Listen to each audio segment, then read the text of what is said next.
है कैबिनेट का आज होगा विस्तार। 3 विधायक आज बनेंगे मंत्री। राज्य बनने के बाद पहली बार सीएम समेत 14 मंत्री। कैबिनेट विस्तार के बाद सूरजपुर जाएंगे सीएम विष्णुदेव साय। बीजेपी जिला कार्यालय का करेंगे उद्घाटन। विकास कार्यों का लोकार्पण और भूमि पूजन।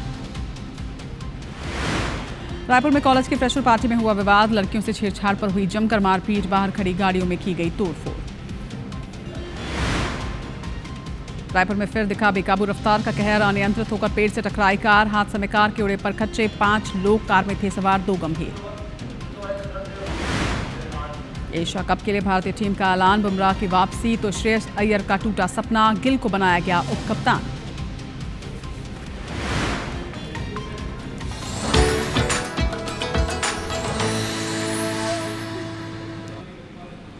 नमस्कार, आप देख रहे हैं IBC 24। मैं हूं आप सभी के साथ रचना नितेश। और 8:30 का ये वक्त जिस वक्त हम आपको छत्तीसगढ़ की खबरें बताते हैं जो हार छत्तीसगढ़ में। वक्त हो गया है छत्तीसगढ़ की हर बड़ी खबर से आपको अपडेट करने का। आइए आपको इस वक्त की 5 बड़ी और अहम खबरों से तस्वीरों के माध्यम से रूबरू करवाते हैं। तो ये 5 तस्वीरें आपके सामने।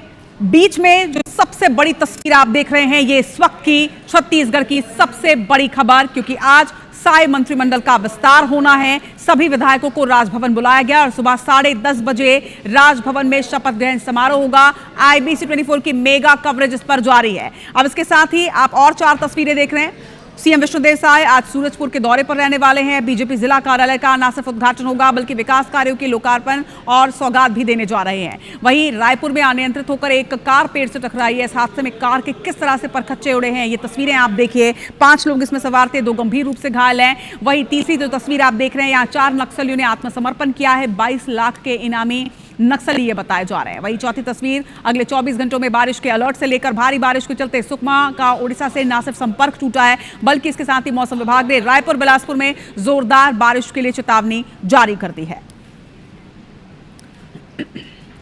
तो आखिरकार 1.5 साल के लंबे इंतजार के बाद साय कैबिनेट का विस्तार आज होने जा रहा है। सुबह 10:30 बजे राजभवन में विधायक गुरु खुशवंत साहिब, अंबिकापुर विधायक राजेश अग्रवाल और दुर्ग विधायक गजेंद्र यादव मंत्री पद की शपथ लेंगे।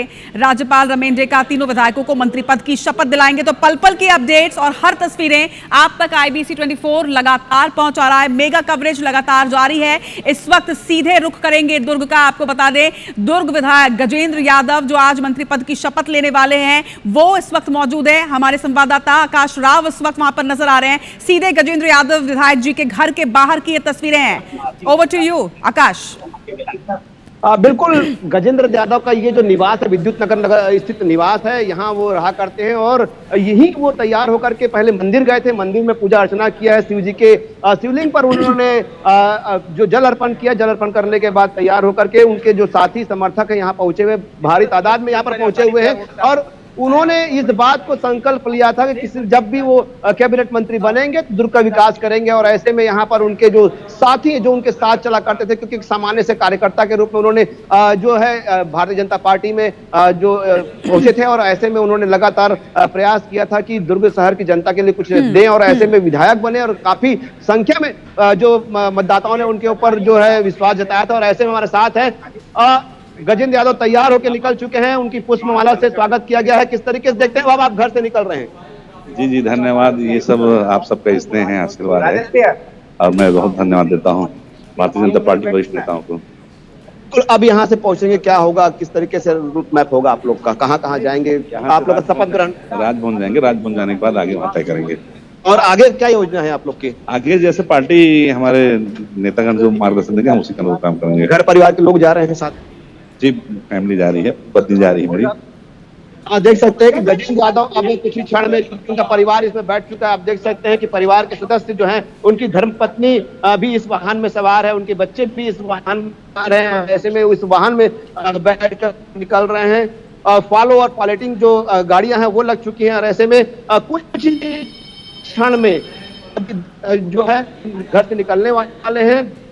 जिस तरीके से अटकलें चल रही थी कि जो गजेंद्र यादव है वो कैबिनेट मंत्री बनने वाले हैं, विधायक बनने के बाद से उम्मीद जताई जा रही थी, क्योंकि यादव समाज से ये आते हैं और यादव समाज का भी बहुलता देखा जाता है। ऐसे में लगातार इस बात को कहा जा रहा था कि कैबिनेट मंत्री का दर्जा इनको मिल सकता है, कैबिनेट मंत्री बन सकते हैं। और हेमचंद यादव दुर्ग शहर विधानसभा में ये हेमचंद यादव के बाद दूसरे कैबिनेट मंत्री निकलने वाले हैं। देख सकते हैं कि वाहन में सवार निकलने वाले हैं, देख सकते हैं कि वाहन में सवार हो रहे हैं और निकलेंगे। ये भी बात सामने आ रही है कि रायपुर में एक स्थान पर रुकेंगे, क्योंकि उनके पिता बिसराराम यादव जो है वो उस जिस तरीके से ये 4 भाई और 2 बहनें हुआ करती है, तो पूरा परिवार इनका आज जो शपथ ग्रहण समारोह में शामिल होगा। ऐसे में रायपुर के एक स्थान पर ये सभी मुलाकात करेंगे, क्योंकि जो बिसराराम यादव और उनके जो बड़े भाई हैं वो अहिवारा में रहा करते हैं। अहिवारा से सारे के सारे एक रायपुर के स्थान पर पहुंचेंगे और वहां पर पहुंच करके इकट्ठा होकर के फिर रायपुर के लिए रवाना होंगे। देख सकते हैं कि गजेंद्र यादव जो है परिवार के साथ निकल चुके हैं। फॉलो और पायलटिंग वाहन भी यहाँ से इनका रवाना हो चुका है। जो समर्थक है वो भी भारी संख्या में इनके साथ हो चुके हैं। जी बिल्कुल आकाश, लगातार अपडेट से आपसे लेते रहेंगे। तो गजेंद्र यादव जी इस वक्त घर से निकल रहे हैं। विधायक गजेंद्र यादव पहली बार के विधायक और सीधे पहली बार के अब ये मंत्री बनने जा रहे हैं। जाहिर तौर पर बेहद खुशी का ये पल है और नजर भी आ रहा है ना सिर्फ उनके चेहरे पर, उनके समर्थक भी बेहद उत्साहित नजर आ रहे हैं। पूरे परिवार के साथ गजेंद्र यादव इस वक्त अपने निवास से रवाना हो रहे हैं अब राजभवन के लिए। आपको बता दें कि 10:30 बजे राजभवन में शपथ ग्रहण समारोह होना है। 3 विधायक मंत्री पद की शपथ लेंगे और हर पल की अपडेट्स IBC 24 आप तक लगातार पहुंचा रहा है। ये तस्वीरें आप देख रहे हैं विधायक गजेंद्र यादव के निवास की। और अब सीधे रुख करते हैं जो दूसरा नाम सामने आया है, विधायक खुशवंत साहिब, जो कि पहली बार मंत्री बनने जा रहे हैं। पहली बार के विधायक और सीधे पहली बार मंत्री पद की शपथ लेने वाले हैं। सौरभ परिहार उनके निवास पर इस वक्त मौजूद हैं। जाहिर तौर पर सौरभ, जिस तरह से पहली बार के विधायक और उसके बाद सीधे पहली बार ये मंत्री बन रहे हैं गुरु खुशवंत साहिब, उनके समर्थकों में कितना उत्साह, ये कल रात से ही हम देख रहे हैं। उनके घर के बाहर इस वक्त कितना उत्साह नजर आ रहा है, किस तरह की तस्वीरें और कितनी देर में वो निकल रहे हैं राजभवन के लिए।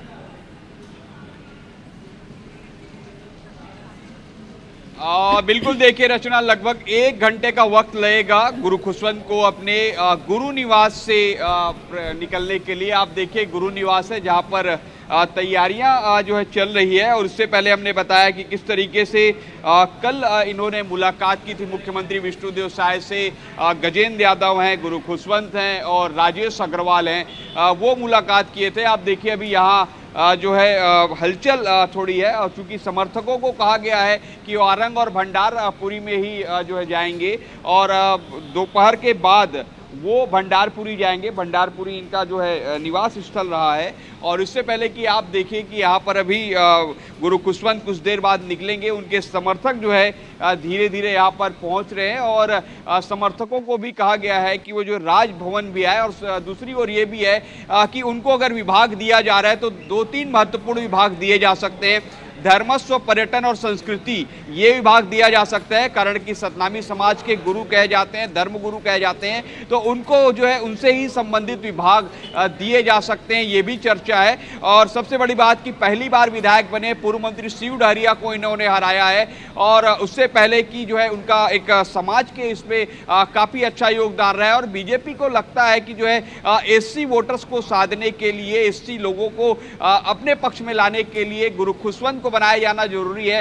हाल फिलहाल में हमने देखा कि पिछले 1.5 साल में कुछ घटनाएं भी हुई है, तो ऐसे में कहीं ना कहीं गुरु खुशवंत जो है इन चीज़ों पर एक कंट्रोल कर सकते हैं और SC वर्ग जो बीजेपी से और ज़्यादा से ज़्यादा जुड़ सकती है। और इससे पहले भी आपको बता दें कि रमन सिंह की सरकार हो या भूपेश बघेल की सरकार रही हो, 2 SC वर्ग से मंत्री जरूर रहे, चाहे पुन्नूलाल मोले हो, कृष्णमूर्ति बांदी हो, दयाल दास बघेल हो या पिछले दिनों रुद्र गुरु और शिव डहरिया कांग्रेस सरकार में हमने देखा है। तो कुल मिलाकर एक मौका जो है एक बार फिर से दिया गया है। 2 SC मंत्री हो जाएंगे अब साय सरकार में। एक दयाल दास बघेल पहले से ही है, अभी हम उनके निवास के सामने हैं और कुछ देर बाद जो है आप देखिएगा हमारे रेणु है हमारे साथ कैमरामैन, ये दिखाएंगे। आप देखिए कि कुर्सियां जो है यहाँ पर लगी हुई है और कुछ देर बाद उनके समर्थक, उनके स्टाफ भी यहाँ पर पहुँचेंगे। और चूंकि ये कहा गया है कि सीधे तौर पर वो अपने आरंग विधानसभा में लोगों से मुलाकात करेंगे, इसलिए जो है यहाँ ना आए। आप कहाँ से? क्या कहेंगे, आपके गुरुजी बन गए मंत्री?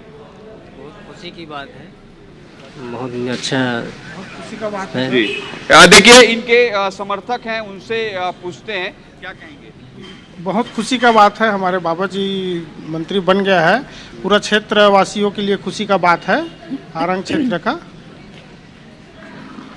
इसमें क्या है, बहुत दिनों से इंतज़ार था और इंतज़ार का घड़ी खत्म हो गया है। जी देखिए, विष्णुदेव साय जी जैसे ही एक कार्यकर्ता और बिल्कुल समर्थक है, वो भी कह रहे हैं कि इंतजार की घड़ी जो है वो खत्म होने जा रही है और निश्चित तौर पर कुछ देर बाद निकलेंगे और सीधे राजभवन जाएंगे, या हो सकता है कि मुख्यमंत्री निवास भी जाए और मुख्यमंत्री विष्णुदेव साय तीनों विधायकों को अपने साथ ले जाएं। ये भी अभी तक का कार्यक्रम चल रहा है। निश्चित तौर पर सौरभ, और तमाम आपके कैमरे से लगातार तस्वीरें जो हैं वो हम दर्शकों तक पहुंचा रहे हैं। अपडेट्स आपसे लेते रहेंगे। फिलहाल तमाम जानकारी के लिए बहुत शुक्रिया आपका। तो आज शपथ ग्रहण समारोह 10:30 बजे होना है और लगातार हर पल की अपडेट आप तक IBC 24 पहुंचाना है। बस आपसे कुछ ही देर के बाद राजभवन में शपथ ग्रहण समारोह होगा। जिन्हें शपथ लेना है उन्हें सूचना दी जा चुकी है, उनके घरों के बाहर की तस्वीरें भी हमने आपको दिखाई। अब सवाल ये है कि संगठन ने सत्ता में भागीदारी के लिए किन चेहरों को चुना, जिन चेहरों को चुना है उन्हें क्यों चुना है, वो आपको इस रिपोर्ट में दिखाते हैं।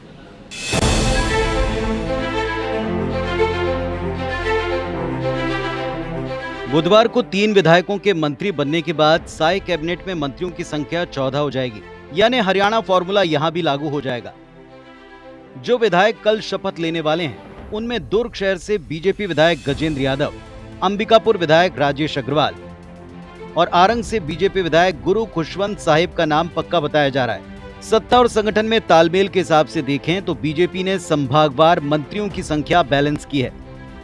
फिलहाल सरगुजा संभाग से 4 मंत्री हैं, बिलासपुर संभाग से 3, दुर्ग, रायपुर और बस्तर से एक मंत्री फिलहाल कैबिनेट का हिस्सा हैं। वहीं इस कैबिनेट विस्तार के बाद 3 विधायकों के मंत्री बन जाने पर सरगुजा संभाग से 5, दुर्ग से 3 और रायपुर संभाग से 2 मंत्री हो जाएंगे, जबकि बिलासपुर और बस्तर संभाग की स्थिति यथावत रहेगी। जातिवार संतुलन के हिसाब से देखें तो गजेंद्र यादव OBC वर्ग से आते हैं, राजेश अग्रवाल सामान्य वर्ग से, तो गुरु खुशवंत साहिब सतनामी समाज यानी SC वर्ग से आते हैं। ऐसे में बीजेपी संगठन का प्रदेश में SC वर्ग पर फोकस बढ़ाने का लक्ष्य इससे पूरा होता दिख रहा है। देखना होगा इस विस्तार के बाद ये संतुलन पार्टी के भीतर क्या हालात बनाता है। Bureau report, IBC 24।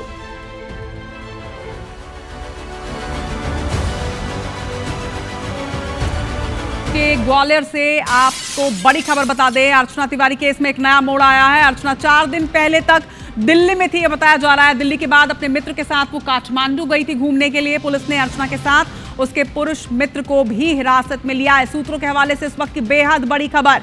तो सबसे बड़ा अपडेट हमने आपको कल बताया था कि अर्चना सुरक्षित है, अर्चना मिल गई है और अब पुलिस ने अर्चना के साथ उसके उस पुरुष मित्र को भी हिरासत में लिया है, जिसके साथ अर्चना इतने दिनों से दिल्ली में मौजूद थी और उसके बाद वहां से काठमांडू घूमने गई थी। तो बड़ा सवाल यह है कि आखिर वो कौन है उसका पुरुष मित्र, किस वजह से ये दोनों गए हुए थे, आगे का प्लान इनका क्या था। ये तमाम वो बिंदु हैं, ये वो सवाल हैं जो ना सिर्फ अर्चना के मन में बल्कि पुलिस के मन में भी, और अब इस पे पूछताछ में खुलासा हो पाएगा। तो अर्चना तिवारी केस में एक नया मोड़ आप तक पहुंचा रहे हैं। अर्चना 4 दिन पहले तक दिल्ली में थी, तो पुलिस छानबीन कर रही थी मध्य प्रदेश में और जिस क्षेत्र से वो लापता हुई थी वहां पर जंगलों में, ट्रैक के आसपास। लेकिन अर्चना 4 दिन पहले तक दिल्ली में थी और उसके बाद वो अपने मित्र के साथ काठमांडू घूमने गई थी। नेपाल बॉर्डर से फिलहाल उसे हिरासत में लिया गया है। अर्चना के साथ उनके साथ जो पुरुष मित्र था जिसके साथ वो काठमांडू घूमने गई थी, उसे भी हिरासत में लेकर पूछताछ की जा रही है। आखिर कौन है ये पुरुष मित्र,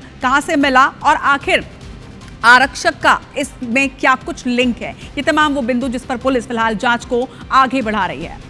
तो बड़ी खबर आपको मध्य प्रदेश से बता रहे हैं। अर्चना तिवारी केस में एक बेहद बड़ा अपडेट कि 4 दिन पहले तक अर्चना दिल्ली में थी और अपने दोस्त के साथ काठमांडू घूमने आई थी। फिलहाल अर्चना के साथ ही उसका पुरुष मित्र भी हिरासत में है, दोनों से पूछताछ जारी है। लेकिन इस वक्त अर्चना तिवारी केस में एक और बड़ा अपडेट आप तक पहुंचा है। भोपाल इस वक्त अर्चना तिवारी पहुंच चुकी है। गोरखपुर, लखनऊ, झांसी होते हुए वो भोपाल पहुंची। पुलिस की टीम अर्चना को लेकर निकली थी और अब टीम भोपाल पहुंच चुकी है। दोपहर 1 बजे रेल SP एक अहम प्रेस कॉन्फ्रेंस करने वाले हैं और ये माना जा रहा है कि ये जो पूरी गुत्थी अर्चना के लापता होने के साथ ही शुरू हुई थी उसे सुलझा लिया गया है और आज प्रेस कॉन्फ्रेंस में रेल SP बड़ा खुलासा करने वाले हैं। आपको बता दें कि 6 अगस्त को जिस तरह से अर्चना लापता हुई थी, उसके बाद से लगातार उसकी तलाश की जा रही थी। कल अर्चना मिली और अब पुलिस उसे लेकर भोपाल पहुंच चुकी है। हरप्रीत कौर रिन हमारी संवाददाता इस वक्त हमारे साथ जुड़ रही हैं। हरप्रीत, इतने दिनों की तलाश, आखिरकार कल ये मालूम चला कि अर्चना सेफ है और अब भोपाल पुलिस के पास वो और भोपाल पहुंच चुके हैं। बिल्कुल, देखिए अर्चना को लेकर भोपाल जीआरपी की जो टीम है वो भोपाल पहुंच चुकी है। बताया जा रहा है कि गोरखपुर, लखनऊ और उसके बाद झांसी, गुना होते हुए ये टीम यहाँ पर पहुंची है। लखीमपुर खीरी से जब उसे पुलिस ने बरामद किया है, उसके बाद फौरन अपनी कस्टडी में लेने के बाद सबसे पहला जो काम है पेपर वर्क कस्टडी में लेने के बाद यहाँ पर पुलिस भोपाल के लिए रवाना हुई है और अर्चना को लेकर पहुंच चुकी है। और एक अपडेट अपने दर्शकों को देना चाहेंगे कि 1 बजे प्रेस कॉन्फ्रेंस होने वाली है। रेल एसपी राहुल कुमार ये प्रेस कॉन्फ्रेंस करेंगे, वो टीम भी मौजूद रहेगी इस प्रेस कॉन्फ्रेंस में, जो टीम लगातार 7 अगस्त से अर्चना को तलाश रही थी। और उसके बाद इस प्रेस कॉन्फ्रेंस में ही सारा पर्दाफाश होगा कि आखिर रहस्य क्या था। लेकिन इस पूरे मामले में जो निकल कर बात सामने आई है कि इस पूरे स्क्रिप्ट की जो मास्टरमाइंड थी वो कोई और नहीं, खुद अर्चना थी। बताया जा रहा है कि अर्चना इटारसी स्टेशन पर उतरी और वहां से वो दिल्ली के लिए निकल गई, यानी कि पुलिस उसे भोपाल से इटारसी, जबलपुर, कटनी के रूट पर ढूंढ रही थी, लेकिन वो बिल्कुल ऑपोजिट दूसरी तरफ थी। फिलहाल पुलिस ने उसे बरामद कल सकुशल कर लिया, जो सबसे बड़ा उद्देश्य पुलिस का था, सबसे बड़ा जो मकसद और इतने दिन से जो पुलिस काम कर रही थी कि किसी तरह उसे सकुशल बरामद किया जाए, वो कर लिया गया है।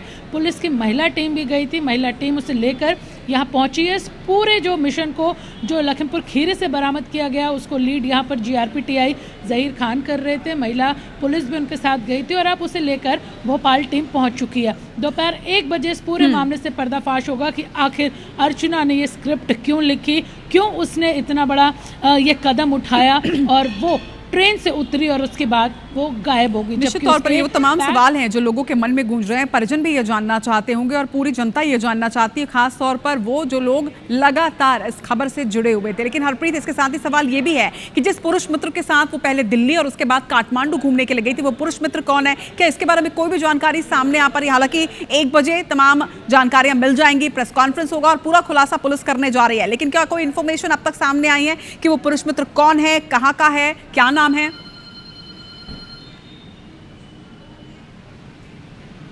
देखिए, पूरा मामला ज़रूर प्रेम प्रसंग से यहाँ पर जुड़ा हुआ है, लेकिन अभी पुलिस ने इस बारे में कुछ भी नहीं बताया है। उनका कहना है कि उनकी प्राथमिकता सकुशल उस लड़की को बरामद करना था, जिसको पिछले कई दिनों से लगातार वो ढूंढ रहे थे। लड़की को सकुशल बरामद कर लिया गया और यही कहना है कि 1 बजे तक का मीडिया भी इंतज़ार करे, पूरे मामले का खुलासा यहाँ पर किया जाएगा। लेकिन जाहिर सी बात है, समझा जा सकता है कि अगर वो लड़की घर से निकली है और उसके बाद ये बात भी सामने आई है कि वो अपने घर वालों को आत्महत्या करने की धमकी देती थी, तो वजह क्या थी? क्योंकि पढ़ाई में कहीं भी परिजन बाधक नहीं थे। हाई कोर्ट में वो लड़की प्रैक्टिस भी कर रही थी, सिविल जज की तैयारी इंदौर में रह के, कटनी जैसी जगह की रहने वाली लड़की इंदौर में रह के पढ़ाई की तैयारी कर रही थी, तो जाहिर सी बात है कि उसके भविष्य में माता पिता बाधक नहीं बन रहे थे। प्रेम प्रसंग का मामला था, यही कोई बाधा थी। जो लड़का जिसके बारे में बताया जा रहा है वो उसकी कास्ट का नहीं था और इसी को लेकर परिजनों से उसका विवाद होता था और इसी दौरान ये पूरी स्क्रिप्ट उसने लिखी। अब इसके पीछे मकसद क्या था कि वो इस लड़के के साथ आखिर क्यों गई? दिल्ली पहुंची, दिल्ली के बाद वो लखीमपुर खीरी पहुंची और बताया जा रहा है कि अगर पुलिस उसे समय रहते बरामद नहीं करती तो वो काठमांडू जाने की, नेपाल जाने की तैयारी में थी। लेकिन पुलिस ने उसे बरामद कर लिया और अब पूछताछ में सारे राज पर से पर्दा उठेगा। भोपाल, इंदौर, कटनी के साथ ही ग्वालियर एक ऐसा शहर जिसका नाम इस पूरे केस में सामने आया, उस नाम के साथ जो कि आरक्षक हैं राम तोमर। नासिर, आपने कल भी उनसे बात की थी, उन्होंने साफ कहा था कि मेरा कोई लेना देना नहीं, मेरी बात होती थी लेकिन कोई किसी तरह का कोई संबंध उनके साथ में नहीं है, और वही सच साबित हुआ जो IBC24 के कैमरे में राम तोमर ने कहा था। लेकिन अभी भी क्या लगता है कि इस पूरे जो साजिश थी इसमें कहीं राम तोमर किसी तरह से जुड़े हुए हैं? देखिए, राम तोमर किसी तरह से जुड़ा नहीं था, लेकिन उसको लोकेशन मिली थी और उसके बाद उसी लोकेशन पर जीआरपी पुलिस ने काम किया और धीरे धीरे कड़ियां जुड़ती गई। और जैसा कि जो कड़ी जुड़ी कि वो 4 दिन पहले तक उसकी जो लोकेशन थी वो दिल्ली थी और दिल्ली में अपने जो पुरुष मित्र था उसके साथ में वो काठमांडू पहुंची थी और काठमांडू में घूमने के लिए गई थी, वहां से उसको पुलिस ने हिरासत में लिया है। वहां की पुलिस से भी उसकी मदद मांगी थी। और अब जैसा कि उसको जो लाया जा रहा है वो गोरखपुर से लखनऊ, लखनऊ से झांसी, फिर गुना के रास्ते उसको भोपाल लेके पहुंचा जा रहा है और 1 बजे तक जो प्रेस कॉन्फ्रेंस होगी। लेकिन मैं बता दूं कि पूरे जिस तरह से IBC 24 ने ये पूरी खुलासा कर रहा है कि उसके साथ में महिला पुरुष भी है, वो माफ कीजिएगा पुरुष मित्र भी है, वो उसको भी हिरासत में लिया गया है, यानी कि उसके साथ में है वो। लेकिन ये जो चीजें डिटेल में प्रेस कॉन्फ्रेंस पे शायद वो चीजें ना मिले, क्योंकि पुलिस एक महिला सिविल जज की तैयारी कर रही थी, तो पुलिस ज्यादा डिटेल में प्रेस कॉन्फ्रेंस नहीं कर रही। लेकिन ये साफ है कि अर्चना तिवारी ने शुरुआत से ही पुलिस को, अपने परिजनों को गुमराह करने की कोशिश की थी, पहले दिन से ही कोशिश की थी। जिस तरह से आप देख रहे हैं कि 4 दिन तक उसकी लोकेशन दिल्ली में मिल रही हो, लगातार मध्य प्रदेश की पुलिस हो, GRP पुलिस हो, हर एंगल से उसकी जांच पड़ताल में लगी हो। पूरा प्रदेश में सवाली निशान पुलिस प्रशासन पे खड़ा हो रहा था कि ढूंढ नहीं पा रही है, और उसके बाद सारी चीजें पता थी और उसके बाद वो काठमांडू अपने दोस्त के साथ में घूमने पहुंच जाती। लेकिन कहीं ना कहीं GRP पुलिस का इंटेलिजेंस बहुत ज्यादा काम कर रहा था, क्योंकि उस पर दबाव बहुत ज्यादा था। और यही वजह है कि राम तोमर से शुरुआत हुई। राम तोमर की कॉल डिटेल CDR में मिली, कई घंटों तक बातचीत मिली, लेकिन उसके बाद उसने बताया कि उसकी केवल फोन पर बातचीत होती थी, कभी भी आमने सामने मुलाकात नहीं हुई। लेकिन खुलासा होगा कि क्या राम तोमर का इस्तेमाल किया गया उससे टिकट बुक करा के, और ये पूरी साजिश जिस तरह से रची गई है, इसमें क्या कुछ कड़ियां हैं, वो तमाम खुलासे आज दोपहर 1 बजे रेल SP प्रेस कॉन्फ्रेंस करके करने वाले हैं। नासिर और हरप्रीत, आप दोनों का ये बहुत शुक्रिया। छत्तीसगढ़ के मौसम से अपडेट कर दें आपको। अगले 24 घंटों के लिए भारी बारिश का अलर्ट छत्तीसगढ़ में जारी किया गया है। कई जिलों के लिए येलो अलर्ट जारी हुआ है। रायपुर, बिलासपुर में जोरदार बारिश की आशंका जताई है मौसम विभाग ने। इसी तरह से सुकमा जिले में भी भारी बारिश का अलर्ट जारी कर दिया गया है। मौसम विभाग की बड़ी चेतावनी, भारी बारिश के चलते सुकमा का उड़ीसा से संपर्क पहले ही टूट चुका है और अब भारी बारिश की चेतावनी जारी की गई है। मौसम विभाग ने अलर्ट जारी किया है, सुकमा में भारी बारिश का अलर्ट, और इसके साथ ही रायपुर और बिलासपुर में भी जोरदार बारिश के आसार मौसम विभाग ने जताए हैं। चलिए, और इसी के साथ छत्तीसगढ़ की खबरों में फिलहाल इतना ही, लेकिन देश दुनिया की खबरों से लगातार अपडेटेड रहने के लिए आप देखते रहिए IBC 24। आगे देखिए मेरा शहर मेरी खबर आकांक्षा पांडे के साथ।